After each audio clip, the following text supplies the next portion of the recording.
You're sitting in a coffee shop, laptop open, music in your ears, completely absorbed in whatever is on your screen.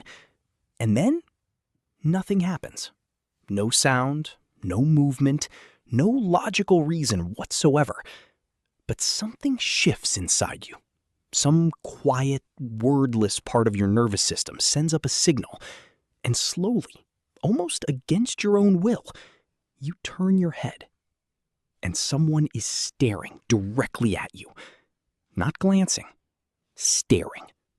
You feel it before you see it, before your eyes move, before your conscious mind has formed a single thought about it.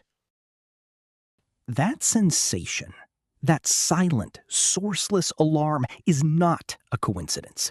It is not intuition in the mystical sense. It is not telepathy. And it is not anxiety playing tricks on your nervous system.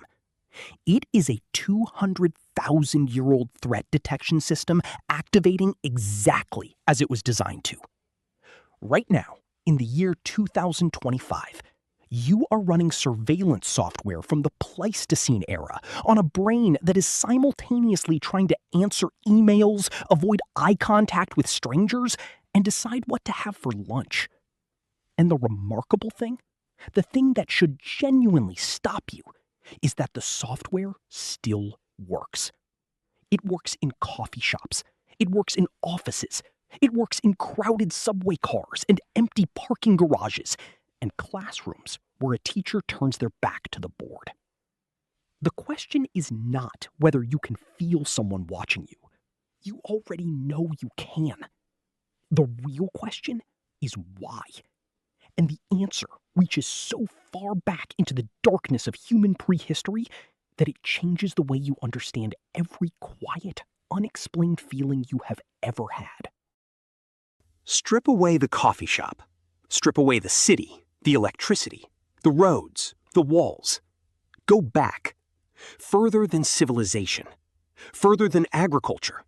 Further than language as we know it.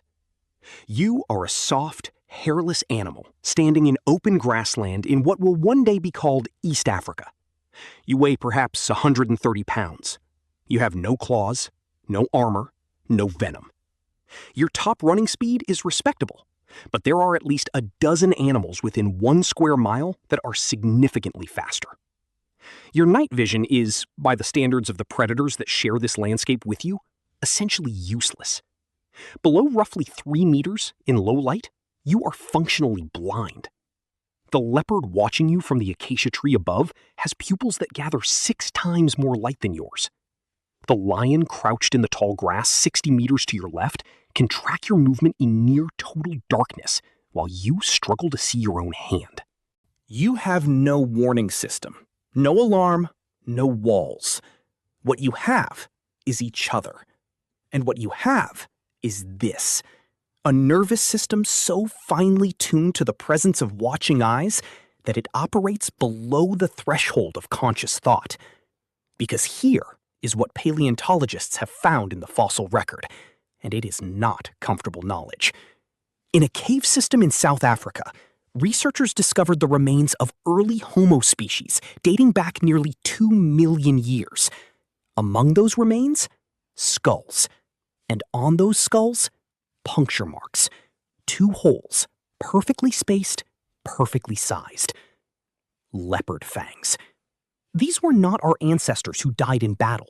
They were not struck by illness or age. They were carried, silently, from above, taken before they could react, before they could call out, before they could do anything at all. This was not a rare event. This was a Tuesday. For millions of years, long before we became the dominant species on this planet, we were prey. We were soft and slow and poorly equipped, and the things that hunted us were extraordinarily good at watching without being seen. And so we had to become extraordinarily good at knowing when we were being watched. Not after, not during, before.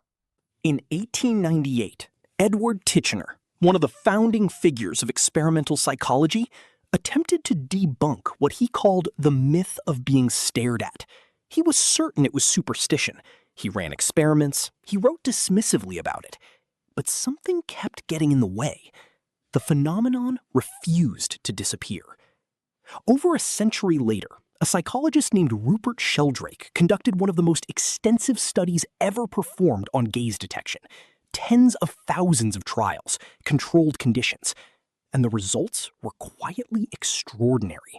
People detected an unseen stare at a rate meaningfully above chance, particularly when the staring was coming from behind them, outside their visual field entirely. The scientific community argued about the methodology. They still do. But the neuroscience offers something more concrete. Deep in your brain, beneath the layers of language and logic and everything that makes you feel modern, sits a structure called the superior colliculus. It is ancient, far older than the cerebral cortex that you use to read and reason and plan. The superior colliculus processes visual information on a separate, faster track, one that bypasses conscious awareness entirely. It does not wait for you to think. It simply responds. Research using patients with a condition called blind sight, people who are cortically blind, meaning the visual processing center of their brain is damaged,